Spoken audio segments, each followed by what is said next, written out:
Good morning student. तो आज हम पढ़ने जा रहे हैं टेक्नोमेट्रिक आइडेंटिटीज। आरबीएससी में चैप्टर नंबर 7 है और सीबीएसई में यह चैप्टर नंबर 8 है। तो मैं आपको सीबीएसई में क्लियर कर दूं, जो मैं आपको पढ़ा रहा हूं वो है आपकी एक्सरसाइज 8.4 का। तो देखिए, टेक्नोमेट्रिक आइडेंटिटीज के फॉर्मूले में पढ़ा रहा हूं पहले आपको। देखिए, टेक्नोमेट्रिक आइडेंटिटीज, ट्रिग्नोमेट्रिक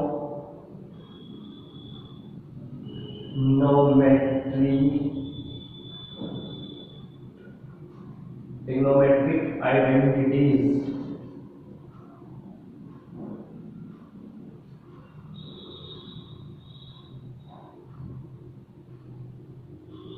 जिन्हें हिंदी में क्या बोला जाता है, ट्रिग्नोमेट्रिक आइडेंटिटीज को त्रिकोणमितीय सर्वसम्मिका, त्रिकोणमितीय सर्वसम्मिका, सर्वसम्मिका समीका लिख देते हैं।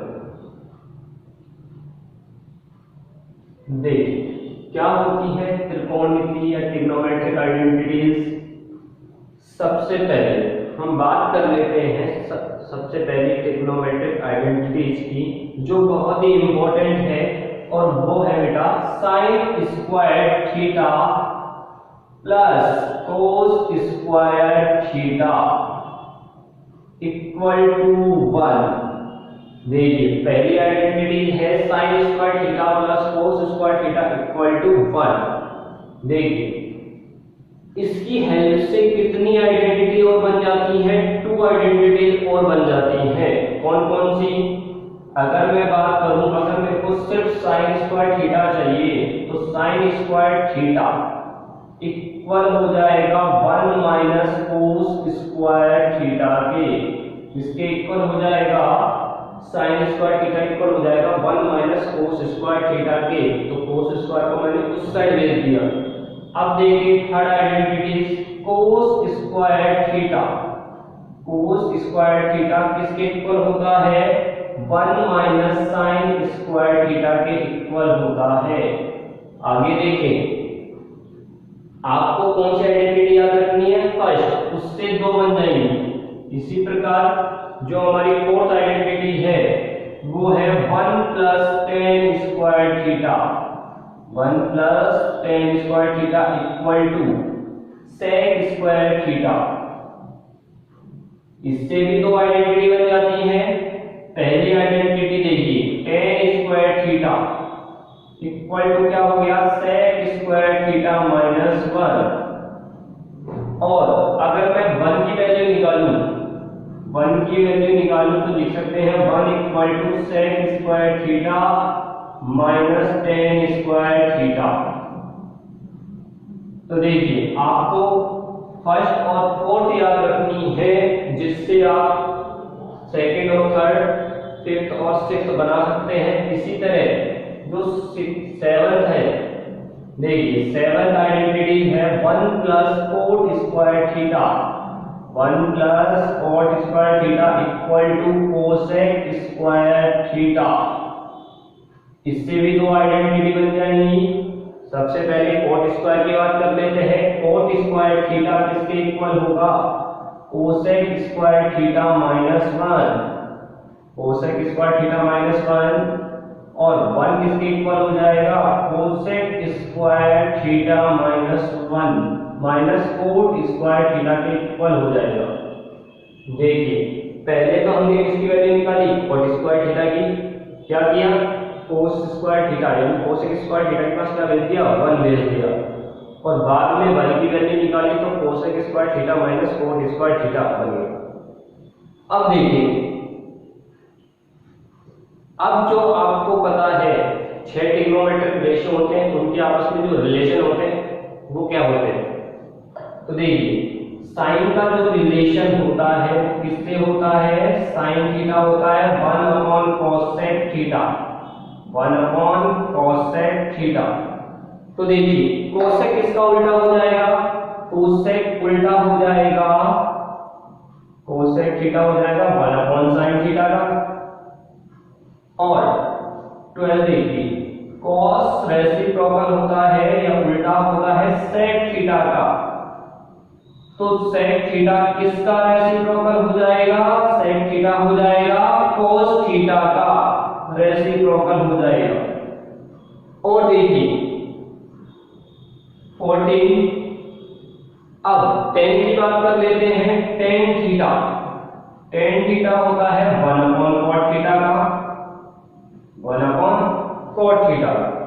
और cot थीटा किसका हो जाएगा? 1/tan थीटा का। इसके अलावा दो और फॉर्मूले ट्रिग्नोमेट्रिक आइडेंटिटीज के आपको याद रखने देंगे कि tan थीटा इक्वल होता है sin theta upon cos theta, और cot थीटा होता है cos theta upon sin theta. याद रखें। देखिए यहां पर आप कहेंगे कि हमने tan थीटा 2 बार लिख दिया है, लेकिन जब क्वेश्चन सॉल्व करेंगे तो आपको कौन सा फॉर्मूला यूज करना है उसके बारे में मैं बता देता हूं। यदि आपका आरएचएस में tan और cot ही दिया हो तो आप tan को किसके फॉर्म में चेंज करें? cot की। अगर आपको आरएचएस में जो वैल्यू दी गई है वो sin और cos की फॉर्म में दी गई है, तो जो आपका एलएचएस में tan थीटा है या cot थीटा है उसको किस फॉर्म में चेंज करेंगे? sin और cos के फॉर्म में चेंज करेंगे। तो आपके ये 17 फॉर्मूले तो ट्रिग्नोमेट्रिक आइडेंटिटीज के हैं। किसके हैं? ट्रिग्नोमेट्रिक आइडेंटिटीज के। इसके अलावा इस चैप्टर में जो आता है कॉम्प्लीमेंट्री एंगल्स के रेशियो, पहले आप ये नोट कर लीजिए, फिर मैं आपको पढ़ाता हूँ कॉम्प्लीमेंट्री एंगल्स के रेशियो पढ़ाता हूँ। तो देखिए कॉम्प्लीमेंट्री एंगल की बात कर रहे हैं इसमें ट्रिग्नोमेट्री के अंदर, तो उसे क्या बोला जाता है? Trigonometric ratio of complementary angle. क्या बोला जाता है? ट्रिग्नोमेट्रिक रेशियोज कह देते हैं इसको, रेशियोज ऑफ कॉम्प्लीमेंट्री एंगल। और हिंदी में क्या बोला जाता है? पूरक कोणों के त्रिकोणमितीय अनुपात। तो सबसे पहले कॉम्प्लीमेंट्री एंगल और पूरक कोण की बात कर लेते हैं। तो कॉम्प्लीमेंट्री एंगल क्या होते हैं बेटा? किसी दो एंगलों का सम कितना होना चाहिए? 90 डिग्री। अगर दो एंगलों का सम कितना हो जाए? 90 डिग्री, यानी कि दो कोणों का योग अगर 90 डिग्री हो जाता है तो वह क्या कहलाता है? पूरक कोण। और इंग्लिश में क्या कहते हैं उसे? Complementary angle. तो देखिए अगर ए और बी का जो सम है, आपके पास बेटा दो कोण है, दो एंगल है ए और बी, अगर इन दोनों का सम कितना है? 90 डिग्री, तो ये दोनों एंगल क्या कहलाएंगे? एक दूसरे के कॉम्प्लीमेंट्री एंगल कहलाएंगे। क्या कहलाएंगे? एक दूसरे के पूरक कोण कहलाएंगे। यदि इन दोनों कोणों का योग कितना है? 90 डिग्री, एक दूसरे के पूरक कोण कहलाता है ये। अब देखिए क्या रिलेशन होता है ट्रिग्नोमेट्री में, तो आपको फॉर्मूला याद रखना है। देखिए पहला फॉर्मूला होता है इसमें sin 90 माइनस थीटा, कि 90 में से कुछ घटाया आपने तो वो किसके इक्वल आ जाएगा? उसकी जो वैल्यू होगी वो किसके इक्वल होती है? cos थीटा के इक्वल होती है। किसके इक्वल होती है? cos थीटा के। दूसरा फॉर्मूला आता है cos 90 minus theta. 90 minus theta किसके इक्वल होती है? sin थीटा के इक्वल होती है। आगे देखिए थर्ड। अब बात करते हैं tan थीटा की, तो tan 90 माइनस थीटा किसके इक्वल होगा? cot थीटा के इक्वल होगा। और cot थीटा किसके इक्वल होता है? 90 माइनस थीटा इक्वल टू होता है tan थीटा। तो याद रखिए साइन का रिलेशन cos का साइन, tan का cot और cot का tan। आगे दो रिलेशन और होते हैं sec theta, sec 90 minus theta किसके इक्वल हो जाएगा? कौन सा बच गया? cosec theta. और cosec 90 माइनस थीटा किसके इक्वल होगा? cosec 90 माइनस थीटा इक्वल होगा sec थीटा के। तो देखिए बेटा, ये 6 trigonometric ratio of complementary angle आपको याद करने हैं। इस तरह का जो क्वेश्चन है इनके ऊपर वो 1 मार्क्स का एवरी ईयर आता है आपके बोर्ड एग्जाम्स में, चाहे सीबीएसई हो आरबीएसई हो।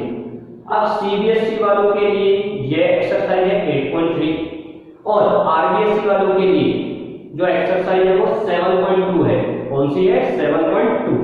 तो देखिए एक एग्जांपल, ये दो एग्जांपल से मैं इसे समझा रहा हूं, उसके बाद अपन जो सॉल्यूशन स्टार्ट करेंगे वो करेंगे। देखिए एग्जांपल देखिए, आपका क्वेश्चन है sin 70 degree upon cos 20 degree. अब देखिए आपने पढ़ रखा है बेटा ट्रिग्नोमेट्रिक टेबल पढ़ रखा है स्टैंडर्ड एंगल्स के लिए, तो आपको पता है 5 स्टैंडर्ड एंगल्स होते हैं 0, 30, 45, 60 और 90। 0 डिग्री, 30 डिग्री, 45 डिग्री, 60 डिग्री और 90 डिग्री। इनमें से कुछ नहीं है, तो कैसे सॉल्व करें इसे? आपने अभी अभी पढ़ा है, देखिए आपने अभी अभी पढ़ा है कि हमने कॉम्प्लीमेंट्री एंगल्स पढ़ लिया, तो उससे हम इसे सॉल्व करेंगे।